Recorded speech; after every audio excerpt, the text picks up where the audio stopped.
Welcome to the jungle. I guess there's some stairs right over there. There. Right there. It's kind of weird. So, as you can see, I have paused time. Right here, I can stick my hand in this waterfall. Actually, I'm not going to do that. That'd be weird. So, have you ever, not had a big system and been at, your grandma's house or something and been like, I don't have anything to do.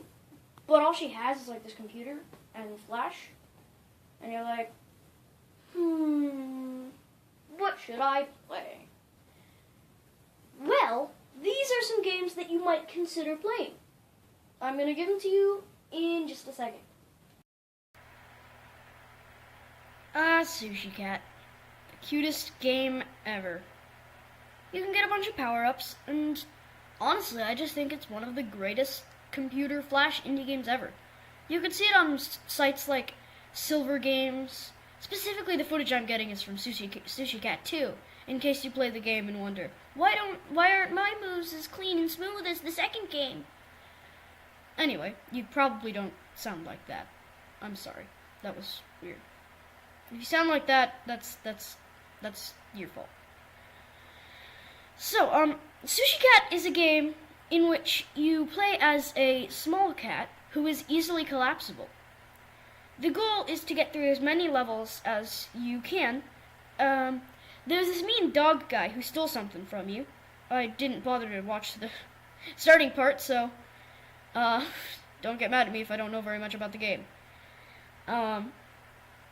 There's basically the goal is to fill yourself up on every level so that you can get fat enough to be tall enough to get into where the dog is. You can get a bunch of power-ups like Supermarket Sweep, in which every little piece of sushi that you click on will fly to your mouth. Except for one of the coolest things in the game, the golden sushi. These collectibles will allow you to get basically just, they'll basically allow you to get costumes. The first one you get for about six of them is the pirate cat costume. It's got a little parrot on the side and it looks really adorable. I'm using it right here. Pretty adorable. Pretty cute. If you can't see the parrot, I'm pretty sure there's a parrot on there. I don't know. I never bothered to look very closely at it. They're cool costumes. You can collect them. Basically, you have to fill yourself up. You get about 4 cats. There are also some secret levels, or not really secret levels, just bonus levels, in which you drop your cat from the very top and fill him up with every single thing he's got, until he gets so fat he can barely fit in the box at the bottom. And, yeah, that's basically this game.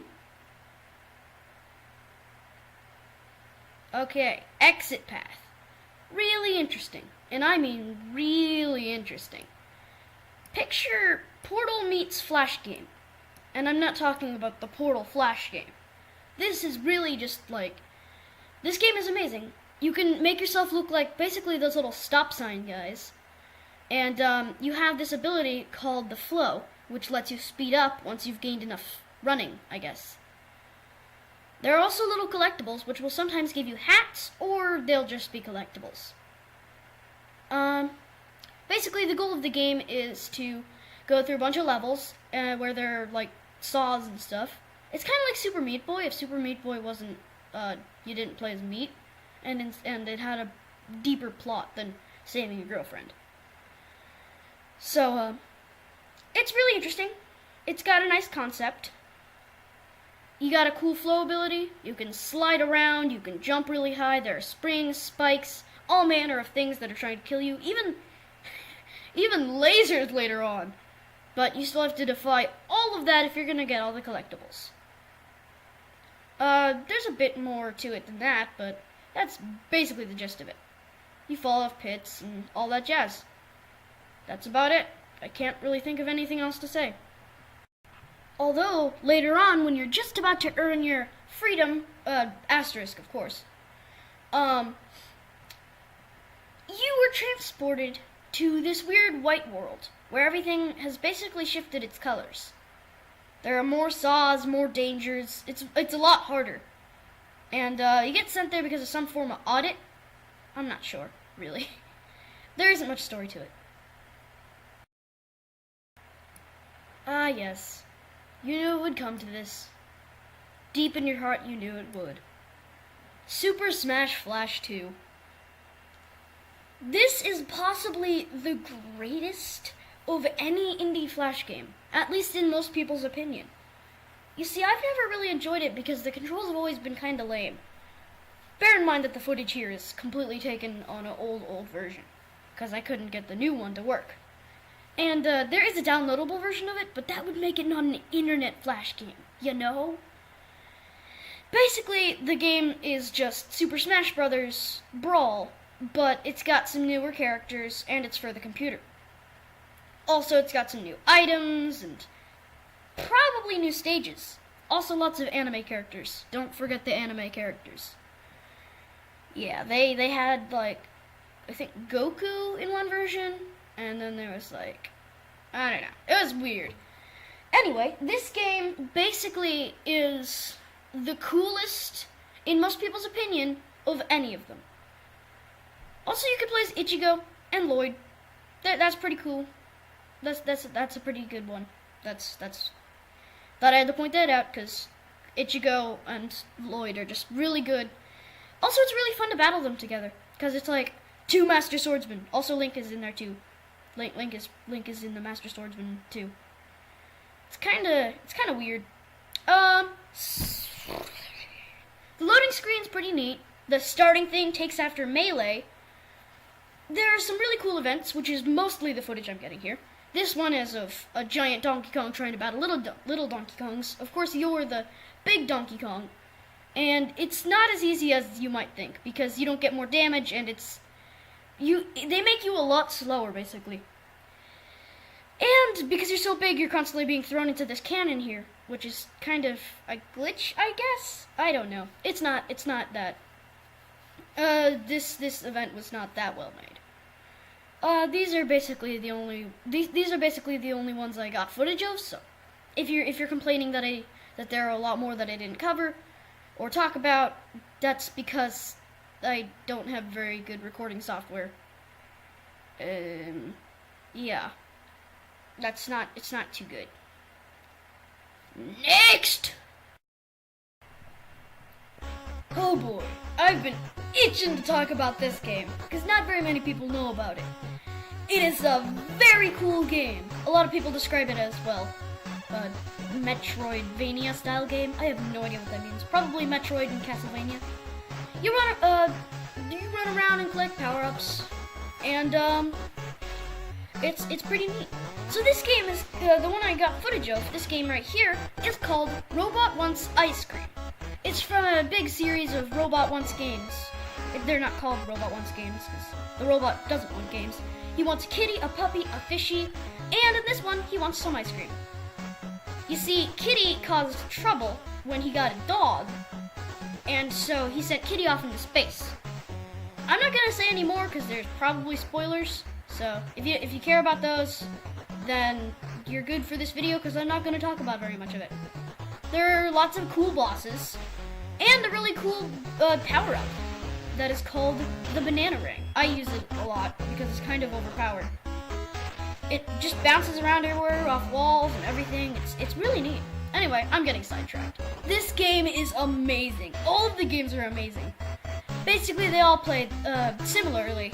You play as a robot, you acquire different power-ups that allow you to jump, fire more bullets, get new power-ups, be able to swim through water. It's really cool. You just wander around and get a bunch of power-ups, beat some bosses, and of course, get lots of pets. Is ice cream a pet? Who knows? Could ice cream be a pet?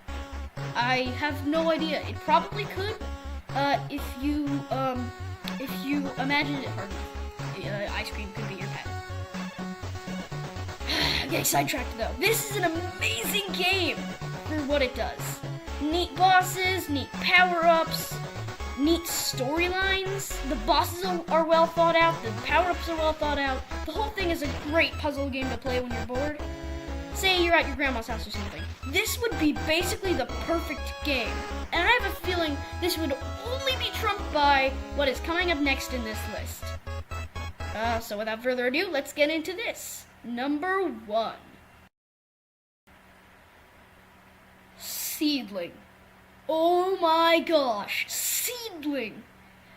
This has got to be the best internet flash game ever.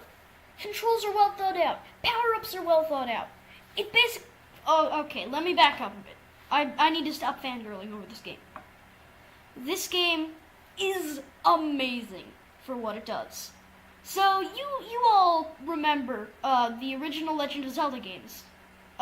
Who doesn't? The Legend of Zelda games were amazing. This is basically an adaptation of that.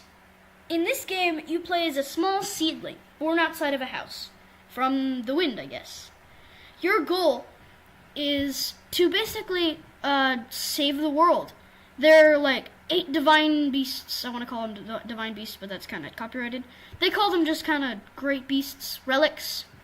I think they call them relics. Anyway, you basically, the goal is to basically run around, beat a bunch of those bosses, travel to different parts of the world, snow, caves, grassy parts.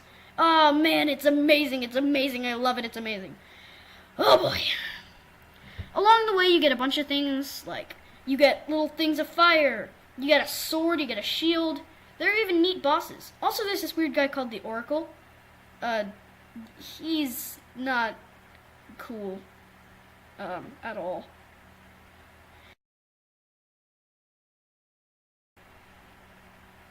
He kind of talks a lot, like a lot. He should probably stop talking sometime. No? Anyway, eventually you enter this place called Gundernord. Yes, I know, it sounds silly. It sounds like someone named it while they were sneezing. But every good fantasy has a sneeze name. Anyway, basically, it is the first dungeon you ever go to. It's got great collectibles and some neat secrets. Along the way, you get these neat collectibles called... I don't actually know what they're called. They're like little golden things, and you're putting them into this big golden chunk. I think it's so your character can get rich or something? I have no idea. I've never finished this game. It's so long and it's so fun. It's just amazing that they put so much work into this game. Anyway, you fight a bunch of these little Smeagol-looking versions of you, and you try not to fall into any holes, because that would be lame. You go through, you push some boxes onto some buttons, and eventually you find yourself facing off against the Shield Spire. Holy cow! The Shield Spire! Possibly the coolest boss ever. Picture a giant purple statue. This boss basically teaches you the essence of patience. You try to attack too soon, he blocks your attack completely and smacks at you instead. If you decide to wait, however, you get this neat little red key that opens red doors. Basically, you have to wait for an opening and attack only at that moment. After the boss, he gives you this neat shield. You use it to open certain doors, and it can even help you. You exit the cave, and this happens. Boom! I know, right? Horrifying. And then you walk over, there's this neat tree to the side. You talk to people a lot. Also, don't talk to the guy in the hat. Just don't talk to him. He's kind of crazy.